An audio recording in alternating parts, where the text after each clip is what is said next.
Maryland's highest court heard arguments about whether Adnan Syed's murder conviction should be reinstated. Syed's case was the subject of the blockbuster serial podcast, you may remember, and lower courts threw out the conviction because his trial lawyer ignored an alibi witness. WJZ investigator Mike Helgren is live at the Court of Appeals in Annapolis with what comes next. Mike. Rick and Mary, it could be months before the high court rules, and if that eventual ruling is in Syed's favor, the state could choose to retry him or appeal this to the U.S. Supreme Court.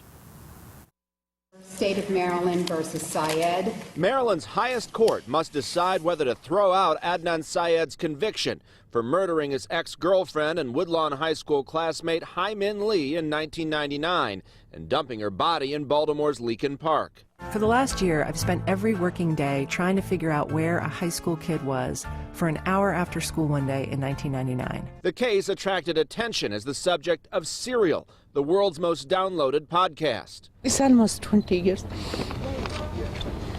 I hope this will be the last one. Syed's mother became emotional after hearing the arguments. She spoke about the decades-long ordeal. It's very depressing for the last 20 years, it's very tough on us. Thank you, Your Honor. The key issue in the appeal is whether Syed received a constitutionally inadequate defense. His trial attorney, the late Christina Gutierrez, never contacted alibi witness Asia McLean Chapman, who said she and two others were with him at the Woodlawn Public Library when Lee was killed. Mr. Syed, upon receiving Ms. McLean's affidavit, said, "Did you call her?" Answer, "No." "Did you secure the library video?" Answer, "No." "Is there anything we can do about it now?" Answer, "No." Private attorney Thiru Vignaraja argued for the state and said because Gutierrez has died, it's impossible to know whether her failure to contact the alibi witness was part of her strategy.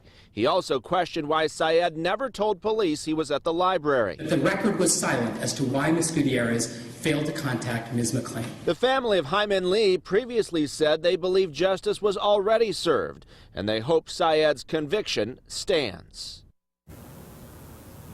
And Syed remains in prison. He was not physically here today. His family says he did not listen in.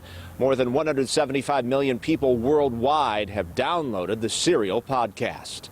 Live in Annapolis, Mike Helgren, WJZ.